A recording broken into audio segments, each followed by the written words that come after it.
happens in Israel matters not to just Ukraine and Israel. It matters to us. It affects our national security. Israel's facing an existential threat, and we can have a debate about Ukraine and the border and Taiwan, and those are all important topics too. We should discuss those, but I don't want to slow down Israel. You can't be pro-life and not care about the life of the mother and the health of the mother. Hello, I'm Nicole Killian in Washington, and welcome to America Decides. Israel has confirmed that it carried out an airstrike on a Gaza refugee camp. The IDF says the strikes killed a Hamas military commander and neutralized at least 50 other terrorists. Palestinian officials say that at least 50 people were killed and over 150 were wounded at the camp, which is located in northern Gaza. CBS News has not independently confirmed those figures. CBS News' Tina Kraus joins us now from Tel Aviv, Israel. Tina, thanks so much for being with us. Tell us about this refugee camp and this area of Gaza that was hit. Nicole, this area is the largest refugee camp in Gaza. This is where people had chosen to stay. They had been warned to get out of the area, but only about 800,000 Palestinians have reportedly fled south. So some of them are staying within. A lot of the women and children have fled south, but a lot of the men are still there. However, the pictures we are seeing in the rubble from this airstrike show women and children being pulled out, people pulling out bodies with their bare hands.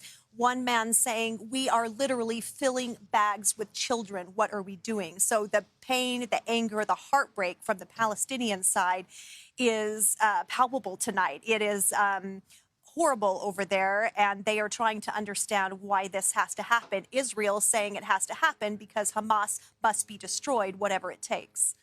Yeah, very difficult images to watch. And to that point, Tina, what are the feelings on the ground in Israel as we're seeing increased barrages of rocket fire from Gaza? We felt a lot of that today. There is certainly a great deal of anxiety here while people have been out on the streets holding signs with the pictures of the hostages and vowing to bring them home. They are being pulled into shelters when the air raid sirens sound. And we didn't hear a lot of air raid sirens, but we did hear a lot of rocket fire today, the interceptions by the Iron Dome missile defense system up in the air. Big explosions here in Tel Aviv. In fact, I was in my room for one of them, and the glass on my desk completely started shaking. So that's the biggest we have heard here in Tel Aviv. Just to tell you that Hamas is firing more and more rockets into Israel and deep into Israel, because the ones we heard being intercepted with those loud explosions were headed further north. Prime Minister Benjamin Netanyahu has said that he will not agree to a ceasefire with Hamas. Do we know how much longer Israel's military operations will continue? Well, we know that Netanyahu has said it'll take however long it needs to take. But to answer your question, I know there have been fierce battles today, and the IDF has admitted that and said that they lost 2 Israeli soldiers overnight in fighting. Hamas saying they were locked in fierce firefights. Israel saying it was definitely deeper into Gaza, but not revealing actually the nature of the battle. But Prime Minister Benjamin Netanyahu said when that Israeli soldier was released overnight a day ago that this is proof the ground operation is working. And he believes, while there's no certainty Hamas could release more hostages, he believes there's a better chance if the IDF keeps up the pressure on the militants. And what more can you tell us about the humanitarian situation? Has more aid been able to get in? A little bit. The White House said today that 66 trucks got into Gaza over the last 24 hours. So there is some moving in, but again, a trickle. The UN very frustrated, saying it's nowhere near what's needed.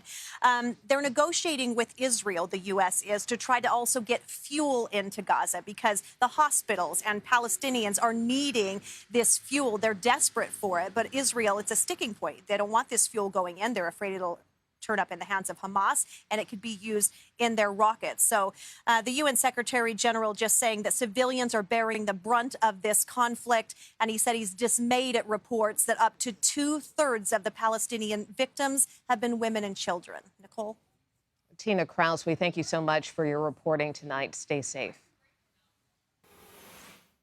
We're joined now by CBS News Chief White House Correspondent Nancy Cordes. And Nancy, has there been any response yet from the White House to this latest Israeli strike? There has not, Nicole, and that's not unusual. Since the beginning of this conflict, the White House has been careful not to weigh in on particular strikes, particular strategies as they are unfolding, because there can often be so much confusion on the ground about exactly what has taken place, who was the aggressor, and they don't want to appear to be criticizing an ally in real time. So the spokesman for the National Security Council, John Kirby, was asked about this strike at the White House briefing today, and he declined to comment, saying that it's all too new and they're not ready to weigh in yet. That being said, Nancy, I mean, what is the administration's position with respect to a ceasefire? As we know, many have been calling for one, but it seems that isn't happening anytime soon. Right. The White House has made it very clear, Nicole, that they do not support the notion of a ceasefire. They say that that would only enable Hamas to buy time to reconstitute itself, to resupply itself, to get stronger, essentially. So they do not support the notion of a ceasefire. They have been open to the notion of a humanitarian pause, basically a temporary lull in aggression so that more humanitarian aid can get into Gaza. That's been very slow going. And it appears that over the past couple of weeks, they've been more or less satisfied with the pace of Israel's strikes, even though there's nowhere near as much humanitarian aid getting in on a daily basis, 66 trucks today, we're told, as the White House would like to see. But when it comes to a ceasefire, we've had no indication that the White House is going to change its mind on that. As you know, Secretary of State Antony Blinken and Defense Secretary Lloyd Austin were both on the Hill today advocating for the president's foreign aid package to Israel, Ukraine, and other parts of the world. Here's part of what they said. This funding is critical to outcompeting our strategic rivals. This request will bolster deterrence. What happens in Ukraine and what happens in Israel matters not to just Ukraine and Israel. It matters to us. It affects our national security. Obviously, they were making their case, but how confident is the Biden administration that Congress will keep this package intact? Well, it's a really murky situation right now, Nicole. The White House, as you know, has asked for not just emergency aid to Israel, but it also wants $60 billion in emergency aid to Ukraine, and it wants about $9 billion in humanitarian funding for people in Gaza and elsewhere. And what the new Republican speaker has proposed instead, sort of flexing his muscle, is to say that instead what he's going to propose is only funding for Israel, about $14 billion worth, stripping everything else out and offsetting that funding with cuts to the IRS. That's unprecedented. Typically, emergency funding, as you know, having covered this, is not offset. So the White House argues that that would not only set a bad precedent, but they say this is funding that they have promised to not just Israel, but to Ukraine, and that to fail to pass all of this funding together in one fell swoop would be letting down our allies. It would be sending a message to Putin that he just needs to wait out the U.S. and that we will lose our resolve. And they made the case today in that hearing, Nicole, point blank, that if the U.S. does not provide more funding for Ukraine, it will lose this war. So they're making the case that the stakes couldn't be higher. And while there is some growing opposition among Republicans to further funding for Ukraine, I have to tell you, we heard from a lot of Senate Republicans today that they do not agree, and they want to see this funding passed, both the funding for Ukraine and the funding for Israel, as soon as possible. And then, Nancy, before we let you go, the Senate also voted late today to confirm former Treasury Secretary Jack Lew as ambassador to Israel. Remind us why there was a vacancy at such a critical time, and how soon could he head to the region? Well, this has been, priority number one for the White House, is getting a permanent ambassador in place. And Jack Lew has been waiting in the wings for quite a while now. They've had an interim ambassador who has been basically doing the work of a U.S. ambassador, but obviously having someone confirmed in that role only gives them more authority to negotiate on behalf of the U.S., to make decisions on behalf of the U.S., and to communicate that back to the White House. And so even though there are a long list of nominees for a variety of positions and a variety of ambassadorships around the world, the fact that Jack Lew was basically pushed to the front of the line and was confirmed today with some Republican support just gives you a sense of how big of a priority this was for the White House. All right, Nancy Cordes from the White House tonight. Thank you so much. You're welcome. It's not just Democrats versus Republicans fighting over what to do about aid for Israel. We'll get to the divide within the GOP next. Streaming America Decides. Welcome back to America Decides. House Speaker Mike Johnson isn't just facing opposition from Democrats over his $14.3 billion Israel aid package. Some members of his own party, like Senate Minority Leader Mitch McConnell, are pushing for other foreign aid, like money for Ukraine, to be packaged with it. Russia, Iran, and China do not share an ideology, but they do share interests. The threats facing America and our allies are serious, and they're intertwined. If we ignore that fact, we do so at our own peril. CBS News congressional correspondent Scott McFarland joins us now. Scott, Speaker Johnson doesn't really seem deterred and plans to move forward with a vote Thursday on this Israel package. Let's take a listen to what he told Fox News about his decision to move forward. My intention is to call Leader Schumer over there and have a very direct and thoughtful conversation about this. I understand their priority is to bulk up the IRS, but I think if you put this to the American people and they weigh the two needs, I think they're going to say standing with Israel and protecting the innocent over there is in our national interest and is a more immediate need than IRS agents. As you know, this will be one of the first major pieces of legislation that the Speaker will try to advance. Can he get it over the finish line? This is quite something. There's an urgency, according to leadership, to get this thing on the road, to get moving on Israel aid. But based on what the Speaker has done, there's an urgency to take the longer, more scenic path, because there are a bunch of red alerts on the GPS here. First of all, separating the Israel aid and the Ukraine aid, as we've talked about before in the program. That's a wedge issue, not just here in Congress, but among Republicans themselves. Mitch McConnell, Lindsey Graham, Mitt Romney, all saying you got to have these things all together, not just for the expediency of passage, but to send a bigger message on the world stage about U.S. priorities and stopping war. But then there's that issue of the IRS funding. You heard the Speaker reference it in that clip from Fox News. But the IRS funding, cutting the IRS to pay for Israel, is also one of those wedge issues, not just in Congress, but among some Republicans. I had one senior U.S. Senator, Republican, tell me, you can't cut the IRS and expect to save money. The IRS is the agency that generates the revenue from U.S. tax dollars going after tax cheats, missing tax returns. If you cut the IRS, you've actually inflamed the deficit. So there you are on a longer route on emergency aid. The Speaker met with Secretary of State Antony Blinken. It seemed to be an impromptu meeting, but what more do we know about it? And any idea if the Secretary was able to convince Johnson to back the administration's broader funding request? That really was the mission of the day for the Secretary of State, is to try to convince or change minds here on Capitol Hill. Not just a meeting with the Speaker, but right there, face to face with the senators who have to appropriate the money. And he has senators who are, to put it mildly, apprehensive about spending tens of billions of dollars, with concerns in Ukraine in particular that there may be money that is wasted or that could get into the wrong hands. So Secretary Blinken has a bit of an uphill fight convincing on the dollar amount in Ukraine, not to mention, Nicole, the overall combination of Ukraine aid and Israel aid. Yeah, and as you referenced earlier, you know, there really does seem to be this emerging rift with Senate Republicans, not only over Speaker Johnson's plan to offset aid for Israel, but also with respect to this issue of Ukraine as well. What more are you hearing from lawmakers?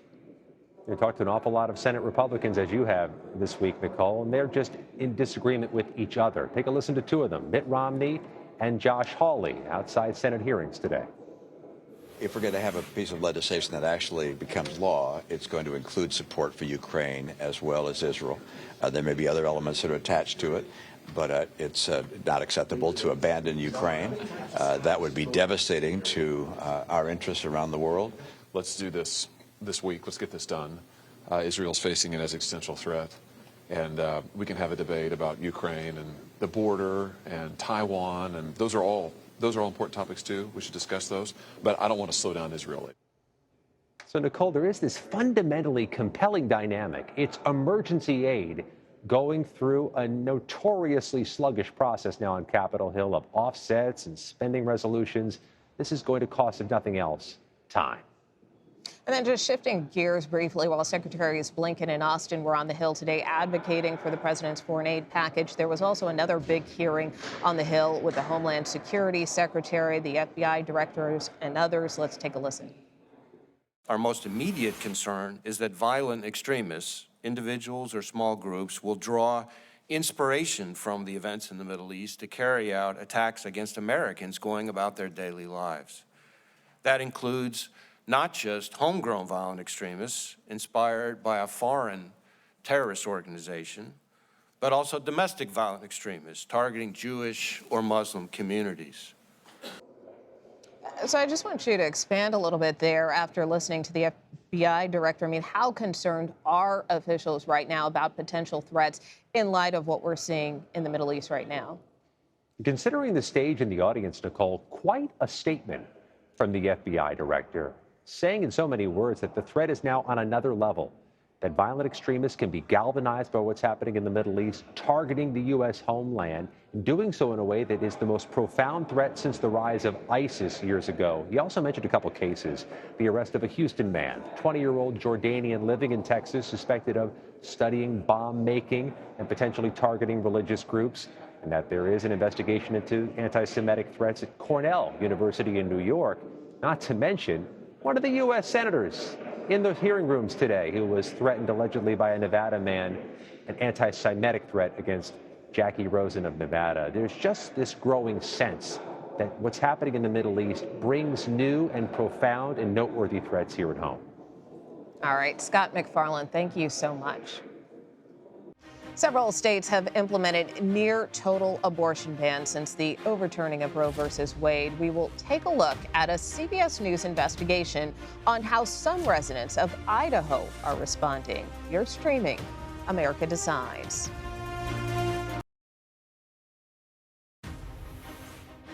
Welcome back to America Decides. Since Roe v. Wade was overturned, 14 states have implemented near-total abortion bans. Ohio currently has a 6-week abortion ban. However, the issue is on the state's November ballot. If approved next week, a referendum would amend Ohio's constitution to guarantee residents the right to make decisions about reproductive health care, including abortion. Early voting is underway there as Idaho experiences a mass exodus of doctors in response to its abortion policies. CBS News correspondent Adriana Diaz joins us here with more. And Adriana, you actually went to Idaho. You spoke with a mother who was personally affected by this new abortion law. We want to warn our viewers that it's pretty emotional and difficult to hear, but let's take a listen to that interview. There was a really, really intense contraction and my water broke. We went to the bathroom and then ultimately I gave birth to the baby in the hotel bathroom. I had to stifle cries because, my child is on the other side of the wall. In her pack and play. In her pack and play. Sleeping. And my other child is sitting in the hotel bathroom. Very difficult to listen to, and I'm sure difficult to do that interview. But in terms of her situation and others like her, is this becoming more common for mothers in Idaho? And how big a role is the legislature and this new law playing? Nicole, this is definitely more common. There are other mothers like Becca. These are mothers who want to have children. These are wanted pregnancies. And in the case of Becca's, like others, they're non-viable pregnancies. So a stillbirth is expected. The child had many abnormalities to the brain, to the kidneys, to the heart, and wasn't expected to survive. Before Idaho's ban went into place, she would have had an abortion in Idaho, done by her high-risk OB. After this ban came into place, it was a trigger law, like in a lot of states. They basically passed laws that would be on the books if and when Roe was overturned. So when that happened, all those triggers basically were, took effect. And so those laws became the law of the land. But if, her preference would have been to have her abortion in Idaho by her doctor, that doctor is no longer in Idaho because most of the state's high-risk OBs have left the state. They say that this law, we spoke to them, Jessica Kagu, our producer on this, spoke to many of them directly, and Becca's high-risk OB said that this law basically degrades her ability to do her job. That was the word she used. She had no choice. She had no choice. She had to go to Portland to get this procedure. It went really poorly. She ended up in her hotel in the middle of labor. Her 2-year-old was with her because they didn't have childcare. And it was enormously traumatic and something that she and her doctor felt was really unnecessary. You also talked to a Republican lawmaker in Idaho who seems to be evolving with respect to his position on this issue. Let's listen to that. Did Idaho go too far with this abortion ban? No, I think it's a good starting point. What changes do you want to see to this legislation? We have to have something in there that includes the health of the mother, not just the life of the mother, because health and life are two different things, in my opinion. And I must say, I'm pro-life, but I'm also pro-life for the mother, too. So it sounds like he kind of wants to make some tweaks here to this legislation, but how much of this is an uphill battle? I think it is an uphill battle because even though he is someone who is a Republican, he identifies himself as pro-life. He talked about that a lot in our interview. This has been tried before. Earlier this year, they tried to amend this ban to include abortions being allowed, being legal if they protect the health of the mother, not just the life of the mother. And that didn't make it into the legislation. So that's already been struck down. He wants to try again. And his hope is that if other lawmakers, his colleagues who, are staunchly no on this issue, hear more testimonies from women like Becca who are affected, he's hoping he can turn them around. But I have to say, Nicole, on this issue, people are dug in on both sides. It's so rare to see someone kind of ride the middle in that way, especially a lawmaker in this way. And he was very candid, and, he still felt that his beliefs were intact, but he felt that there needed to be some wiggle room, some flexibility to protect mothers, as well as, in his view, the unborn children. So, it was very unique and unusual to hear that perspective. And then just very briefly, you talked a lot about how doctors are now leaving the state. How is that impacting healthcare there? There's a maternal health crisis in Idaho. There's no other way to put it. Already, many doctors have left the state. They say they can't work there. And for a doctor to leave their patients is huge. Doctors get into this work because they care about their patients. So for them to feel so kind of hamstrung that it forces them to move their families, that says a lot. And lastly, I'll just tell you that already 2 labor and delivery units in the state of Idaho have closed down. And one of those hospitals specifically cited what they say is the criminalization of doctors' work. Wow, Adriana Diaz with some very important reporting. We know you'll stay on it, and thank you so much. And that does it for today. You are streaming CBS News.